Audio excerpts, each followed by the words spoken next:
सब खैरियत तो है? अगर खैरियत होती तो मैं तुम्हें यहाँ बुलाती। अरे हुआ क्या है? मैं पहले ही बहुत परेशान हूँ फैसल। मुझसे नहीं होते ये झूठे ड्रामे। कैसे ड्रामे? वही जो तुम मुझे करने का कह रहे हो।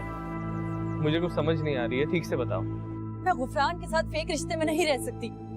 मुझे ऐसा लगता है जैसे मैं उसे धोखा दे रही हूँ। प्लीज फैसल। रामीन खुल के बताओ क्या कहना चाह रही हो? आज मुझे गुफरान ने डिनर के लिए इनवाइट किया था और कल वो मुझे अपनी मामा से मिलवाने के लिए अपने घर लेके जाना चाहता है। मुझे रोशान के ताने सुनने पड़ते हैं, मैं बर्दाश्त नहीं कर सकती। फैसल प्लीज कुछ करो। मैं क्या करूं? क्यों मेरे घर अपनी अम्मी के साथ रिश्ता लेकर नहीं आते हो? पागल हो गई हो क्या? हाँ पागल हो गई हूँ।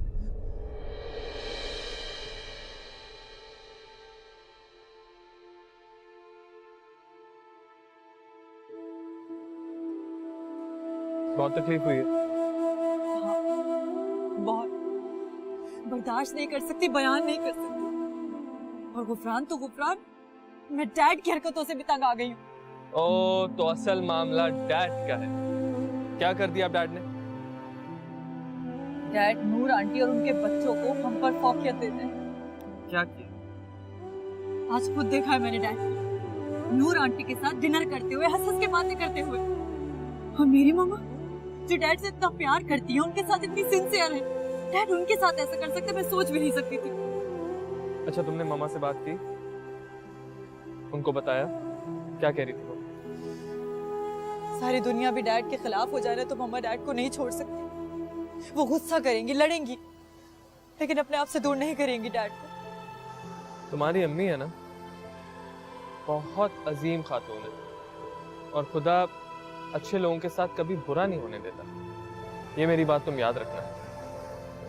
हाँ, बस ये समझ नहीं आता कि शरियार अंकल ऐसा क्यों कर रहे हैं, क्यों अपने आप को आंटी से दूर कर रहे हैं। और तुम क्यों मुझे खुद से दूर करते हो?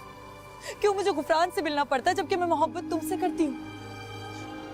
सिर्फ तुम्हारी हो के रहना चाहती हूँ फैसल, सिर्फ तुम्हारी। क्या चाहती हो? ये कि तुम रिश्ता लेकर आओ मेरे घर। और अगर उन्होंने मुझे रिजेक्ट कर दिया तो? जज्बात में आके जो शादी तुम्हारी 2 साल बाद होनी है कल करा दी तो? ये सोचा है तुमने? रामीन, मुझे तुम पे खुद से ज्यादा भरोसा है। तुम्हारी एक गलत हरकत हम दोनों को नुकसान पहुंचा सकती है। हे, अरे तुम रो क्यों रही हो? क्योंकि ना तुम्हें कोई एहसास है, नहीं मेरे डैड को।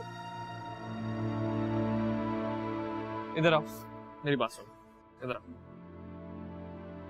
पता है हम समंदर पे क्यों आते हैं? ताकि ये हमारे अंदर का शोर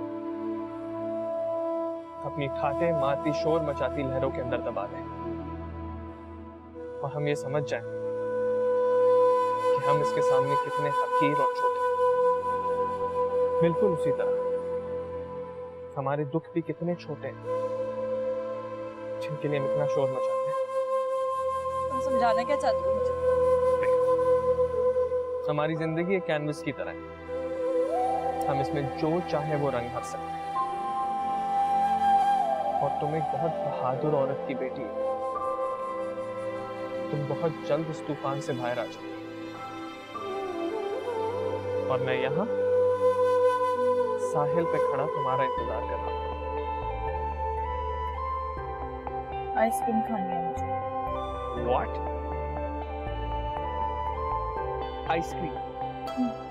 तो कैसे इतनी सीरियस बात के बाद आइसक्रीम जैसी बात कर सकती हो? वॉक पे चलो मेरे साथ। चलो चलो।